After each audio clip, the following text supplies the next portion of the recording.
오늘 우리에게 주시는 하나님의 말씀 보겠습니다. 마태복음 6장 13절 말씀입니다. 한 절입니다. 함께 봉독하도록 하겠습니다. 우리를 시험에 들게 하지 마시옵고 다만 악에서 구하시옵소서. 나라와 권세와 영광이 아버지께 영원히 있사옵나이다. 아멘. 이제 막바지에 다가왔습니다. 오늘 주기도문을 함께 묵상하는 10번째 시간이에요. 오늘 말씀 우리를 시험에 들게 하지 마시옵고 라는 가르침을 가지고 우리의 삶에 적용해 보기를 원합니다. 우리가 신앙생활을 하다 보면 어느 날 갑자기 열심히 신앙생활 하던 분이 뜸해지는 것을 볼 때가 있습니다. 기도의 자리에 보이지 않고 예배 자리에 보이지 않고 그분이 있어야 될 자리에 보이지 않는데요. 그런 이유를 물어보면 대부분 이렇게 말씀하시더라고요. 목사님, 시험에 들었습니다. 저 요즘 시험에 들었어요. 너무 힘듭니다. 그래서 아무것도 손에 잡히지 않습니다. 이런 말씀들을 하세요. 그 말씀들을 들을 때마다 제 마음이 너무나 무너지는 것 같습니다. 예배 드리던 분들이 예배의 열정이 사라지고 그냥 형식적으로 이 자리에 나와서 예배하는 그 모습을 보면 마음이 아픕니다. 그리고 기도의 자리를 지키시던 분이 기도하지 않고 입을 닫아버리고 마음을 닫아버리고 또는 헌신의 열정이었던 분들이 헌신의 손과 발을 놓아버리는 그 모습들을 바라볼 때마다 너무나 마음이 아픕니다. 그리고 공동체에서 열심히 교제하며 그 많은 사람 성도님들을 이끌어 주었던 그러한 분들이 공동체와 멀어질 때 너무나 가슴이 아픕니다. 이 대부분의 이유는 시험 때문이라는 거예요. 하지만 제가 말씀드렸던 이 시험의 부정적인 면만 있는 것이 아니라는 거죠. 시험은 꼭 나쁜 것만은 아닙니다. 학생이 시험을 잘 치르면 무엇을 받나요? 요즘에 상장을 주는지 모르겠으나 상을 받지 않습니까? 자녀들이 아빠 나 100점 받았어. 시험지를 딱 내밀면 뭐 해줘야 돼요? 맛있는 거 사줄게. 뭐 해줄까? 하고 싶은 거 뭐였어? 이렇게 이야기하면서 보상을 해주게 되는 거죠. 우리의 믿음도 마찬가지입니다. 우리의 믿음의 시험을 통과한 사람에게도 하나님은 반드시 저와 여러분에게 상을 주십니다. 성경 속에서 욥이 그랬고 다윗이 그랬고 한나도 그랬다는 거죠. 그러므로 우리가 겪는 그 시험의 두 가지 얼굴을 기억해야 되는 겁니다. 우리의 삶에서도 똑같이 나타나는 거예요. 첫 번째 얼굴은 뭐냐? 우리가 그 시험에 넘어지면 유혹받게 되고 결국은 죄를 짓게 되고 죄의 삭슨 사망으로 이끌려 간다라는 거죠. 또 시험의 다른 얼굴은 뭐냐? 그 시험을 견디고 이기면 축복이 기다리고 있다라는 겁니다. 이것이 우리에게 오는 시험의 두 가지 얼굴이에요. 우리가 무엇을 선택하느냐에 따라서 그 결과는 확연히 달라진다라는 겁니다. 그런데 예수님은 왜 이런 유익한 면들이 있음에도 불구하고 오늘 시험에 들지 않도록 기도해라라고 가르쳐 주셨을까? 그 의미를 알기 위해서는 이 예수님께서 말씀하신 시험에 대해서 그 의미가 무엇인지를 먼저 우리가 살펴보아야 할 것입니다. 오늘 본문에서 나오는 시험이라는 단어는 주보에도 기록되어 있지만 페이라스모스라는 헬라어가 쓰여져 있습니다. 이 단어의 의미는 뭐냐? 어떤 사물의 정체를 알아가는 과정입니다. 또 어떤 것의 본질을 드러내는 과정을 의미해요. 이것을 우리의 신앙으로 적용해 본다면 이 시험을 통해서 우리의 믿음이 진짜인지 가짜인지를 알 수 있는 시간을 바로 시험이라고 말씀하고 있는 겁니다. 어떤 사물의 정체 또는 본질을 알기 위해서 시험의 방법으로 무엇을 우리에게 주어지느냐? 유혹과 시련이라는 거예요. 유혹과 시련이 있습니다. 유혹은 우리가 유혹에 빠지면 뭐를 짓게 되죠? 죄를 짓게 되는 겁니다. 죄에 빠지도록 하는 것이 유혹이에요. 시련은 뭐냐? 우리의 믿음을 흔드는 것이 시련입니다. 우리에게 힘든 시련을 통해서 하나님과 멀어지도록 만드는 거죠. 우리의 믿음을 흔들어서 하나님과 떨어지게 하는 것이 시련이라는 거예요. 시험은 이 유혹과 시련이라는 방법으로 우리의 본질과 우리의 믿음이 진짜인지 가짜인지를 알 수 있도록 만들어주는 과정이라는 겁니다. 두 번째, 우리가 시험이라는 단어 알았을 때 이 시험에 들게 하지 마시옵고 라는 말씀이 있습니다. 이 말씀은 우리가 시험을 만나지 않게 해달라는 기도가 아닙니다. 이 말씀 뭐냐? 우리가 시험을 만나는 것이 당연하잖아요. 우리가 세상을 살아갈 때 시험 안 만나는 사람, 나는 한 번도 시험을 만나보지 못했다, 시험을 당해보지 못했다, 이런 분 한 분도 없을 겁니다. 예수님을 믿는 사람이든 믿지 않는 사람이든 이 시험에 다 받게 되어 있습니다. 하지만 그 시험 속으로 깊이 빠지지 않도록 우리를 보호해 주시고 인도해 달라라는 기도가 이 주기도문이라는 겁니다.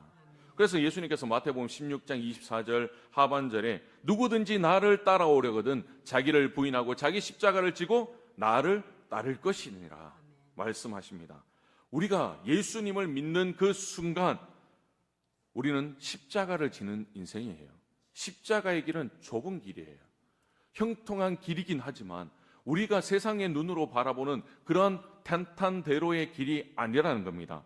예수님을 믿으면 믿을수록, 예수님을 알면 알수록 더욱더 좁은 길로 가는 것이 십자가의 길입니다.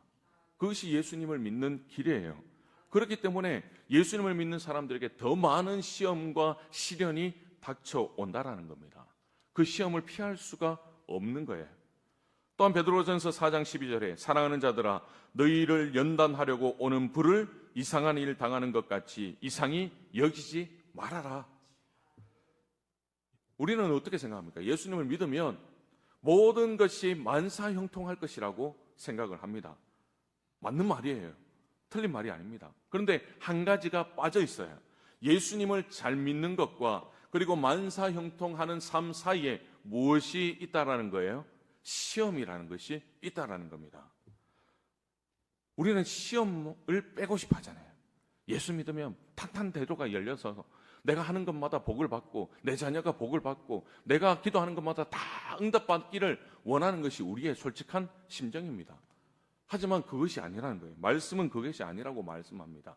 예수님을 믿는 것과 만사형통 사이에, 형통의 복 사이에는 항상 시험이 존재한다라는 겁니다. 우리를 삼키기 위해서 공격하는 마귀의 시험이 있어요.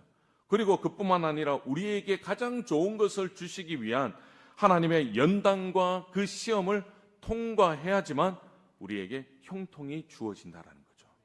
믿을 수 있기를 바랍니다. 부정하고 싶지만 믿으셔야 합니다. 그러므로 우리를 시험에 들게 하지 마시옵고, 이 기도는 어떤 기도냐? 영적 전쟁의 시험 가운데 내가 패배하지 않도록 주님 나를 이끌어 주시옵소서. 나와 함께하여 주시옵소서. 나에게 능력을 더하여 주셔서 이 시험을 능히 이길 수 있도록 인도하여 주시옵소서. 이런 기도라는 거예요. 그리고 세 번째, 우리라는 단어입니다. 우리라는 의미는 뭐냐? 예수님은 우리가 시험에 들지 않도록 기도하라고 말씀하셨는데, 이 말씀 뭐냐? 누구든지 예외 없이 시험에 들 것이다 라는 말씀이에요. 마귀는 언제든지 우리에게 물질과 정욕과 세상의 욕심으로 우리를 시험하고 있습니다. 여러분들, 항상 우리가 살아갈 때 순간순간마다 이 시험을 받고 있지 않습니까? 그래서 베드로전서 5장 8절에 뭐라고 말씀하십니까? 함께 읽겠습니다. 근신하라, 깨어라, 너희 대적 마귀는 같이 두루다니며 삼킬 자를 찾는다. 예수님은 우리라는 이 단어를 통하여서 우리 모두에게 마귀의 시험을 경고하고 계시는 겁니다. 그래서 근신하라, 깨어라, 그래야지만 너희가 마귀의 싸움에서 이길 수 있다, 그 시험을 건너갈 수 있다라고 말씀해 주는 거예요. 그런데 우리가 아무 이유 없이 이런 시험을 받느냐는 거죠. 나는 아무것도 잘못한 게 없는데 이런 시험을 받느냐는 거죠. 아니라는 겁니다. 이유가 있다라는 겁니다. 그 이유가 뭐냐? 우리가 시험 받을 때 이유가 있는데, 첫 번째로는 우리의 육신의 연약함 때문이라는 거죠. 마태복음 26장 41절에 시험에 들지 않게 깨어 기도하라. 마음에는 원이로되 육신이 약하도다. 우리 너무나 위로되는 말씀 아니에요? 우리가 제주할 때마다 이 말씀 인용하지 않습니까?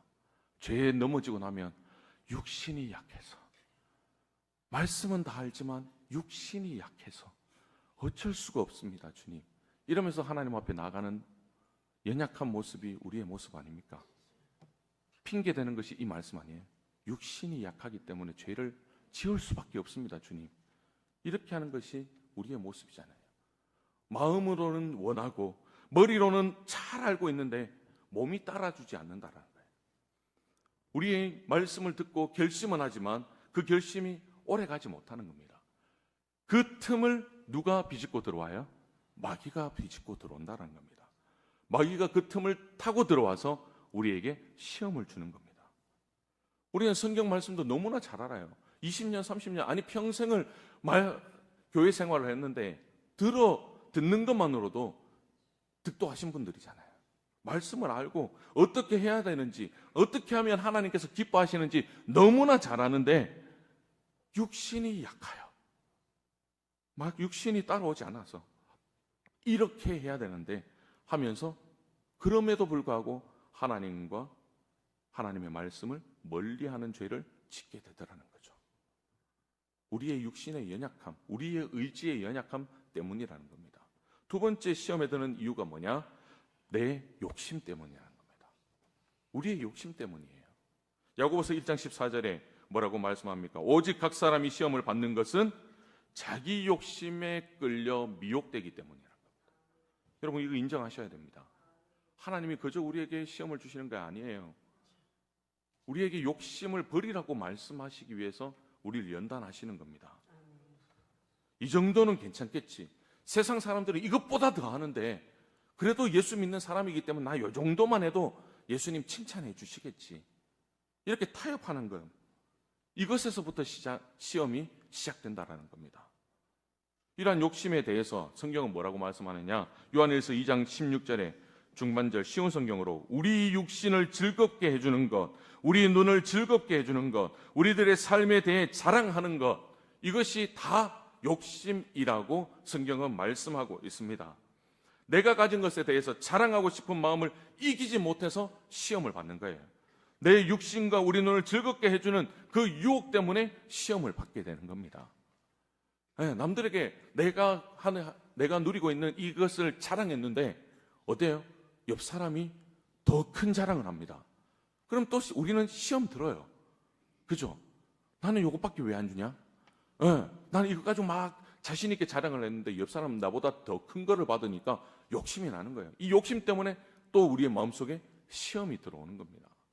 사단은 그 틈을 노리고 계속해서 우리에게 이간질시키고 우리에게 시험을 들게 만들고 있다라는 거죠. 세 번째, 우리가 시험 드는 이유가 뭐냐? 사단 때문이라는 거예요. 마귀 때문입니다. 베드로전서 5장 8절에 아까 읽었듯이 근신하라 깨어라 너희 대적 마귀가 우는 사자와 같이 두루다니며 삼킬 자를 찾고 있다. 마귀가 지금 우리를 삼키기 위해서 시험을 하고 있습니다. 유혹을 하고 있는 거예요. 넘어져라. 넘어져야지 너는 천국 못 간다. 계속해서 우리를 시험하고 있는 거예요. 고린도전서 7장 5절의 쉬운 성경으로 한번 읽어보겠습니다. 시작. 남편과 아내는 서로 합의하여 서로 떨어져 있지 마십시오. 잠시 떨어져 있는 경우라도 사탄이 여러분의 약함을 틈타 시험할지 모르니 그 후에는 다시 합치십시오.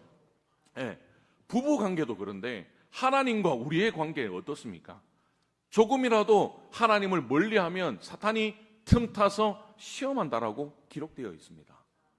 육신인 부부도 그런데 영적인 신부인 하나님과 우리의 관계가 멀어지면 멀어질수록 누가 좋아할까요? 마귀가 좋아하는 거예요. 우리는 이 틈을 줘서는 안 되는 겁니다. 우리가 약해질 때, 우리가 피곤할 때, 우리가 외로울 때, 마음이 느슨해질 때 그때를 노리고 있다가 사탄은 우리에게 들어오는 거예요. 우리 삶에 들어와서 시험을 합니다. 시련을 맞게 합니다. 그래서 막 우리를 흔들어요. 결국에는 하나님을 저버리고 하나님을 멀리해버리고 교회를 떠나버리고 섬김의 손길에서 놔버리고 모든 것을 못하게 만들어버리는 것이 사탄의 전략이라는 겁니다. 그런데 우리는 이걸 몰라요. 그냥 단순히 내 감정인 줄 알아요. 아닙니다, 여러분. 사탄이 우리의 마음을 틈타서 시험하고 있는 겁니다. 분명 이겨내셔야 돼요.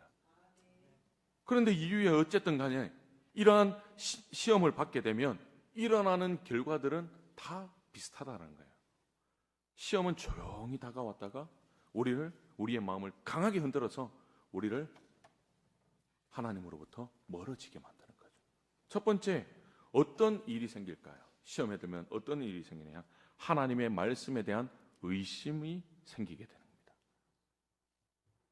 이것은 아담과 하와가 유혹받았을 때 유혹받고 범죄하는 장면에서 우리는 잘 이해할 수 있습니다. 창세기 3장 1절에 하반절에 사탄이 뱀에게 들어가서 하나님의 말씀을 가지고 지금 하와를 시험하고 있어요. 이때 하와에게 일어난 현상이 뭐냐? 하나님의 말씀을 의심하게 만드는 겁니다. 하나님의 말씀을 왜곡되이 이해하게 만드는 거예요. 하나님은 창세기 2장 17절에 뭐라고 분명히 말씀하셨습니까? 선악을 알게 하는 나무는 열매는 먹지 말라. 네가 먹는 날에는 반드시 죽으리라. 단호하게 말씀하셨어요. 그런데 뱀의 시험을 받자 하와가 어떻게 뱀에게 이야기합니까? 설마 하나님께서 나를 죽이게 하겠어? 이런 마음으로 3장 3절에 뭐라고 합니까? 동산 중앙에 있는 나무의 열매는 하나님의 말씀에 너희는 먹지도 말고 만지도 말라. 너희가 죽을까 하노라. 하나님 뭐라고 말씀하셨어요? 반드시 죽으리라. 죽는다라고 말씀했는데 하와는 마귀의 시험에 딱 드니까 마음에 시험이 딱 들어오니까 죽을까 하노라. 하나님의 말씀을 합리화시켜요.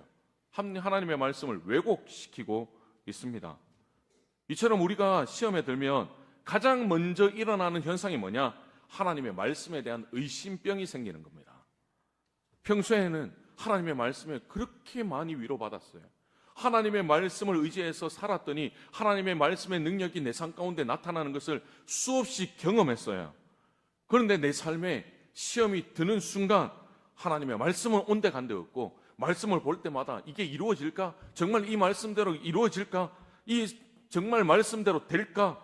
말씀에 대한 의심의 병이 생겨서 하나님의 말씀을 왜곡하게 되고 합리화시키고 그 말씀으로부터 멀어지게 되는 거예요.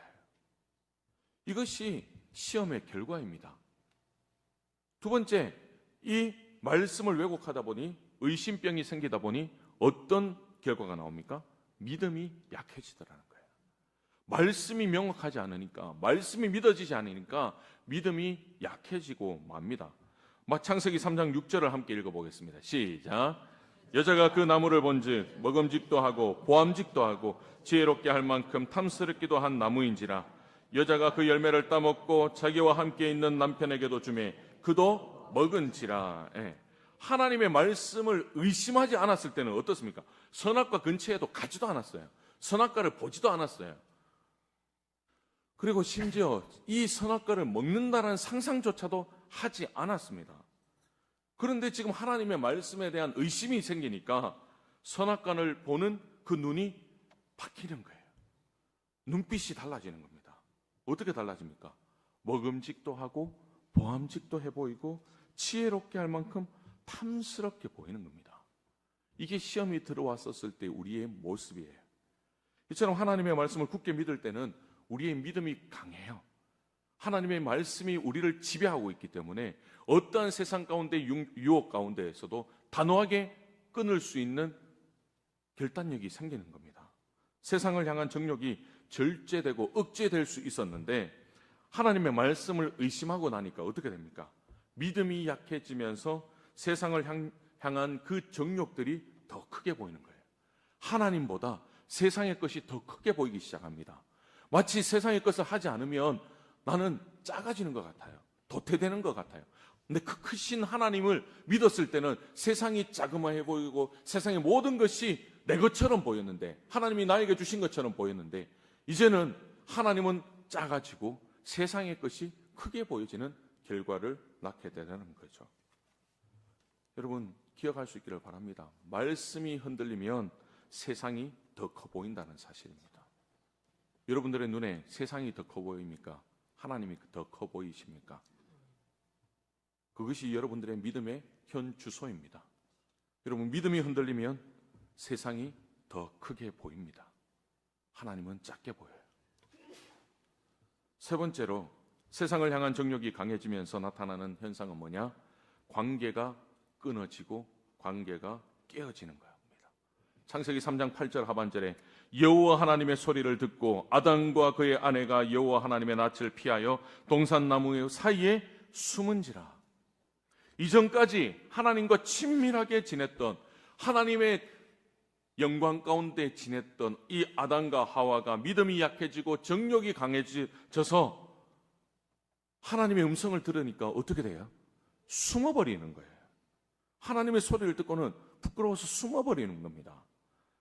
먼저 이거 말씀을 볼 때 무슨 결과를 하느냐? 하나님과 나와의 관계가 깨어져 버리는 겁니다. 깨어지기 시작하는 거예요.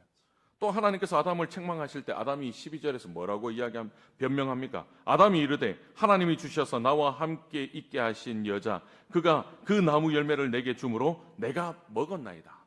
남자라서 솔직히 쪽팔리는데 하나님께서 주셔서 나와 함께한 하와 때문에 이라고 책임을 누구에게 지우고 있습니까? 하나님과 여자에게, 아내에게 지금 책임을 지고 있습니다. 넘기고 있습니다. 여러분, 지금 아담은 누구와의 관계가 깨졌습니까? 하나님과의 관계도 깨어지고 아내와의 관계도 깨어졌습니다. 이처럼 시험을 받아서 말씀을 의심하고 믿음이 약해지면 모든 관계가 깨어지기 시작합니다. 오늘 내가 성경이 보기 싫어요. 오늘 내가 기도하기 귀찮아졌다면 하나님과의 관계가 깨어지기 시작하는 순간입니다. 또 주변 사람들을 속이고 그 책임을 주변 사람들에게 떠넘기면서 주변 사람들의 핑계를 대고 있다면 주변 사람들과의 관계가 깨어지기 시작하는 거예요. 그 사람의 주변에 가면 사람이 없습니다. 여러분, 이러한 삶은 시험의 신호라는 것을 인식할 수 있기를 바랍니다. 이런 것을 경험하고 있다면 시험 들었다라는 증거예요. 내가 마귀에게 유혹당하고 있다라는 증거입니다. 마지막으로 나타나는 현상은 뭐냐? 우리의 삶이 무겁고 힘들어진다는 겁니다. 창세기 3장 16절 17절에 함께 읽어보겠습니다. 시작. 또 여자에게 이르시되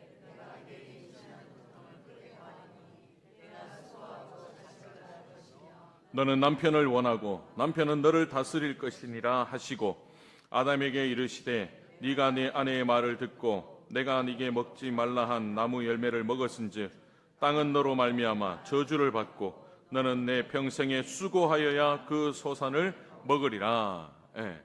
에덴 동산에서 다 누렸던 것들을 에덴 동산에서 쫓겨나면서 어떤 고통이 시작합니까? 임신과 출산의 고통, 가정의 불화, 그리고 일해야지만 먹을 수 있는 힘든 수고의 인생이 시작되어 버리더라는 거죠.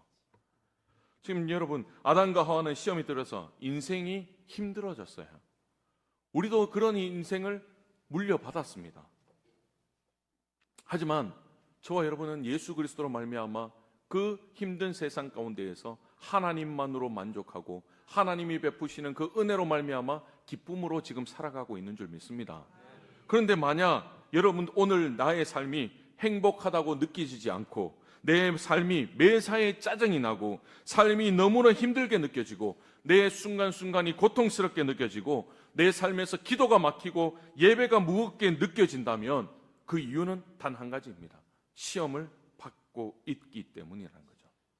시험을 받고 있기 때문에. 그 이유 때문입니다.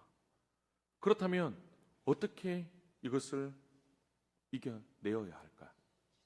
언제 어디서 어떻게 찾아올지 모르는 이 시험을 어떻게 대비해야 될까? 이것을 신약 성경의 복음서에서 예수님께서 광야에 시험 받으신 그 장면에서 우리는 그 해답을 찾을 수 있습니다. 첫 번째, 예수님은 무엇으로 사탄의 시험을 물리치셨습니까? 말씀으로 물리치셨습니다. 그렇기 때문에 우리도 말씀으로 무장되어져야 합니다. 말씀을 내 삶의 기준으로 삼아서 말씀으로 무장해서 시험을 물리쳐야지 그 시험을 능히 이길 수 있는 겁니다. 마태복음 4장에서 예수님께서 광야에서 마귀에게 시험을 받으시면서 동일하게 하셨던 반복되는 말씀이 있습니다. 그것은 바로 기록되었을 때, 기록되었을 때, 기록되었을 때 하나님의 말씀을 가지고 마귀에게 싸웠습니다. 한번 찾아볼까요?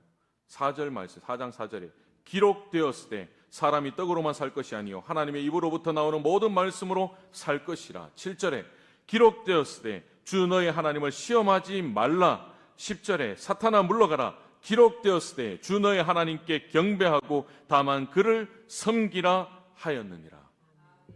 예수님은 말씀으로 시험을 이기셨습니다.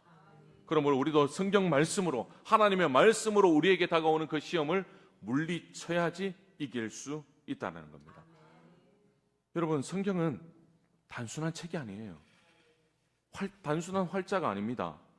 영적 전쟁에서 싸울 때 사용하는 칼이에요. 무기가 됩니다.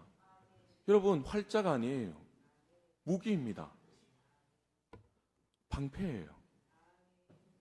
그래서 히브리서 4장 12절에서 말씀은 뭐라고 이야기합니까? 함께 봉독하겠습니다. 시작. 하나님의 말씀은 살아있고 활력이 있어 좌우의 날선 어떤 검보다도 예리하여 혼과 영과 및 관절과 골수를 찔러 쪼개기까지 하며 또 마음의 생각과 뜻을 판단하나니. 여러분, 하나님의 말씀에 이런 능력이 있는 줄 믿습니다. 근데 믿는데 왜 안 읽습니까? 왜 안 봅니까? 표면 우리의 죄가 드러날까 봐 덮습니까? 그것이 두려워서 성경 말씀을 안 읽어요? 내가 어떻게 살지 몰라서 답답해하고 있는데 왜 성경 말씀을 닫고 내 경험대로, 내 생각대로, 세상의 방법대로 살려고 하십니까? 오늘 말씀, 우리가 읽었던 말씀에 살아있고 활력이 있다고 말씀하지 않습니까? 이 말씀은 우리의 삶 가운데 적용되어지고 우리가 그 말씀대로 순종할 때 이 말씀은 살아 역사하는 말씀이 되는 것입니다. 여러분, 우리가 순종하지 않았기 때문에 이것이 활자로 남아있는 거예요. 착각하지 마십시오. 하나님의 말씀은 살아 있습니다. 근데 순종하지 않으니까 죽어있는 말씀이 되는 겁니다.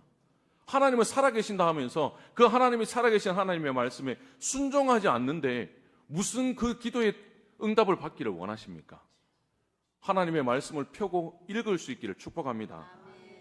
찔러 쪼개기까지 하며 우리의 마음의 생각과 뜻을 판단할 수 있는 지혜까지도 이 말씀 속에서 주셨다라고 기록하고 있습니다. 이 말씀 너무나 좋아하잖아요. 이 말씀대로 살아낼 수 있는 저와 여러분이 될 수 있기를 축복합니다. 그래서 에베소서 6장 17절 하반절에 성령의 검, 곧 하나님의 말씀을 가지고 세상에 나가라. 여러분, 이 말씀의 검 없이는 우리는 이길 수 없습니다. 믿을 수 있기를 바랍니다. 여러분들 얼마나 떵떵거리면서 세상에 살지는 모르지만 하나님의 말씀에 순종하지 않고서는 절대 천국에 들어갈 수 없습니다. 여러분, 밥은 시간이 있으면 먹고 시간이 없으면 안 먹습니까? 살기 위해서 시간을 내어서 먹지 않습니까? 없는 시간도 내어서 밥을 먹잖아요.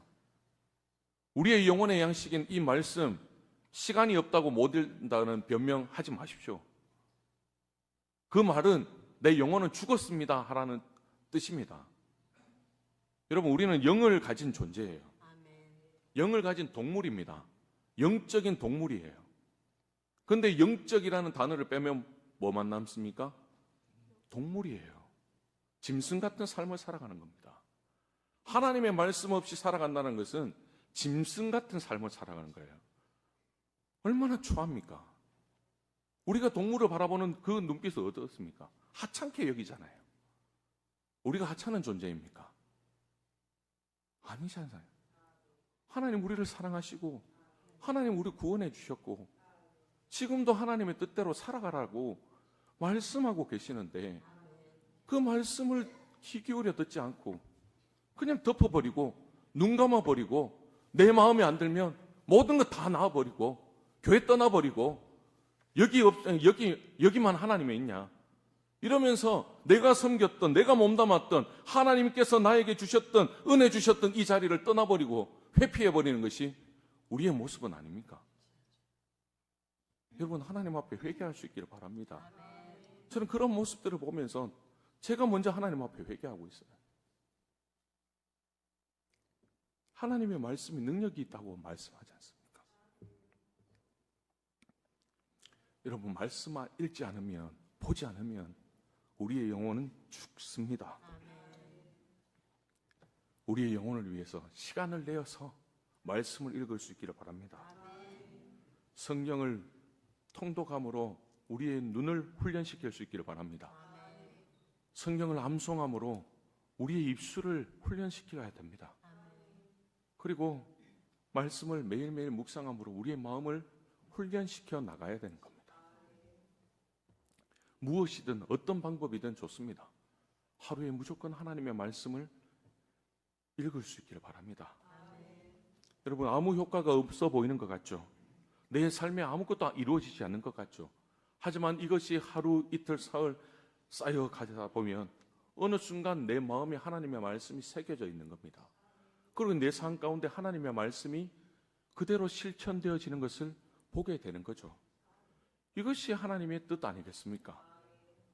그러면 마귀가 여러분을 시험하는 그 순간에 내 마음속에 새겨졌던 그 말씀이 살아나서 양날의 날성검과 같이 나의 모든 오는 시험들을 하나님의 말씀으로 베어버리고 끊어버리고 하나님의 말씀대로 순종하는 삶을 살아가게 해주시는 겁니다. 그것이 하나님이 기뻐하시는 삶입니다. 그리고 두 번째로 시험을 물리치는 두 번째 방법은 뭐냐? 기도로 영적 에너지를 충전해야지 시험을 이길 수 있는 겁니다. 겟세마네 동산에서 예수님께서 땀방울이 핏방울이 되도록 기도하셨어요. 그리고 그렇게 기도하실 때 나왔던 고백이 누가복음 22장 42절 하반절 말씀이에요. 그러나 내 원대로 마시옵고 아버지 원대로 되기를 원하나이다. 여러분, 이 말씀 속에서 무엇을 느낍니까? 그냥 하나님의 뜻대로 예수님이 순종하셨다, 이것으로 끝내실 겁니까? 나의 원대로 마시옵고 아버지 원대로 하시옵소서. 내 뜻을 철저하게 거부하는 겁니다, 여러분. 기도는 내 뜻을 철저하게 거부하는 거예요. 그리고 누구의 뜻을 따른다라는 의미입니까? 하나님의 뜻을 따른다라는 의미입니다. 여러분, 기도 많이 하시잖아요. 그런데 그 기도가 내 의를 나타내기 위해서 하는 기도가 대부분이라는 겁니다. 기도를 할 때 하나님의 음성을 들을 수 있는 저와 여러분이 되었으면 좋겠습니다. 기도할 때 하나님의 뜻이 무엇인지 다 말씀하고 계시는데, 하나님 그거 말고요, 하나님 이렇게 말고요, 하나님 내가 이렇게 가겠다고 하는데 하나님 도와주셔야 되는 거 아닙니까? 그래야지 자비가 많으신 하나님 아니십니까? 우리는 그렇게 기도하며 나간다는 거예요. 예수님은 어떻게 기도하셨습니까? 땀방울이 핏방울이 되도록 내 원대로 마시옵고 아버지 뜻대로 하시옵소서, 이렇게 기도하신 분이 우리가 믿는 예수님이십니다. 우리가 그 예수님의 뜻대로 기도해야 되지 않겠습니까? 그리고 이렇게 기도하고 나신 후에 제자들에게 뭐라고 말씀하시느냐? 시험에 들지 않도록 기도해라. 세상 가운데 시험에 들지 않도록 기도해라라고 주님께서 말씀하고 계십니다. 예수님은 세상의 방법을 의지하지 않으셨어요, 여러분. 예수님은 육신의 방법을 의지하지 않으셨어요. 육신의 힘을 의지하지 않으셨습니다. 매일매일마다 새벽마다 하나님 앞에 나와서 영적인 에너지를 충전받으셨습니다. 기도를 통하여서 성령의 능력을 매일매일 구하시고 그 성령의 능력으로 하루를 살아가셨어요. 그래서 여러 시험들을 이겨내실 뿐만 아니라 하나님께서 맡겨주신 그 사명을 하루하루 다 감당하실 수 있었다라는 겁니다. 여러분, 기도 없이는 시험을 이길 수 없습니다. 믿을 수 있기를 바랍니다. 내 힘으로 할 수 있다고요? 천만에요. 그건 믿음이 없는 행동입니다. 기도는 우리 영혼의 충전기라는 것을 잊지 마시기 바랍니다. 휴대폰이 방전되면 아무것도 할 수 없어요. 전화번호조차도 검색할 수 없습니다.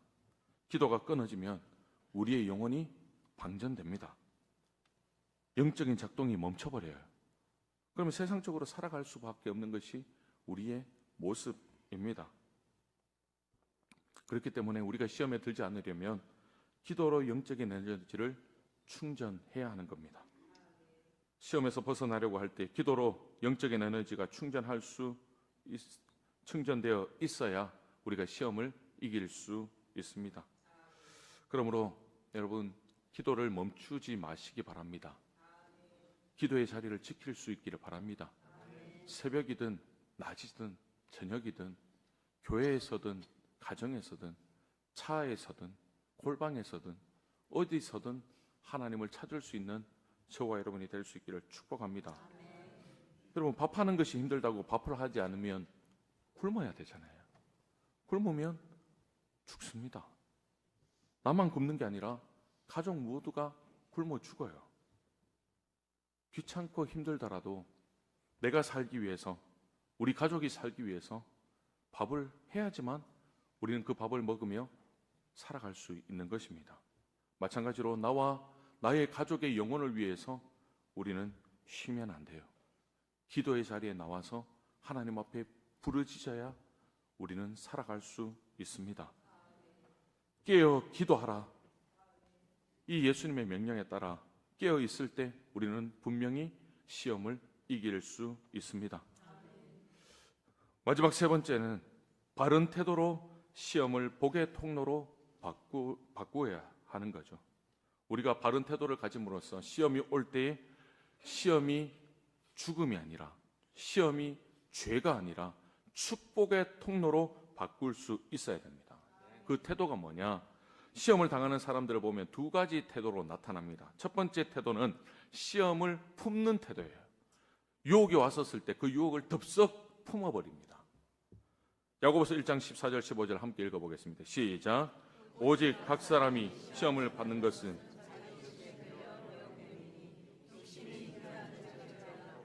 죄가 장성한 즉 사망을 낳느니라. 네. 닭이 달걀을 품으면 뭐가 나옵니까? 병아리가 나오죠. 네. 마찬가지로 마귀의 유혹과 시험을 내가 품어버리면 죄가 낳게 되는 거예요. 죄를 낳으면 결국 또 사망이 낳게 되는 거죠. 결국은 지옥의 인생이 되는 겁니다. 우리도 마찬가지인 겁니다. 욕심이 생길 때 또는 죄의 유혹이 있을 때 그것을 수용해버리면, 그것을 품어버리면 무엇에 이르게 된다라고 말씀합니까? 사망에 이르게 된다라고 말씀합니다. 마귀의 시험을 품는 태도는 우리를 죄로 이끌기 때문에 반드시 우리가 버려야 되는 태도라는 겁니다. 여러분, 시험이 올 때 그것을 끊을 수 있는 우리 모두가 될 수 있기를 소망합니다. 두 번째 태도는 뭐냐? 시험을 견디는 태도예요. 견뎌야 한다는 겁니다. 야고보서 1장 12절에 시험을 참는 자는 복이 있나니 이는 시련을 견디어낸 자가 주께서 자기를 사랑하는 자들에게 약속하신 생명의 면류관을 얻을 것이기 때문이라. 시험을 당할 때 인내하면서 견디는 자는 무슨 상이 있다고요? 생명의 면류관을 받게 된다라고 말씀하고 있는 겁니다. 이것은 시험을 견디는 태도가 사망의 통로에서 무슨 통로로 바뀌는 겁니까? 생명의 통로로, 지옥에서 천국으로 변화되어지는 통로라는 거예요. 우리는 그렇기 때문에 이 시험을 잘 이겨내야 되는 겁니다. 이 시험을 품느냐, 품어서 죽음으로 가느냐, 아니면 이 시험을 견디고 이겨내어져서 승리하며 생명의 면류관을 받을 것이냐, 그 천국을 경험할 것이냐, 우리는 이것을 선택하게 되는 겁니다. 여러분, 우리는 이 세상에서 시험을 피할 수 없어요. 반드시 이 시험을 경험해야 됩니다. 하지만 그 시험을 통해서 하나님은 저와 여러분을 빚어 가십니다. 우리를 하나님의 사람으로 만들어 가고 계시는 겁니다.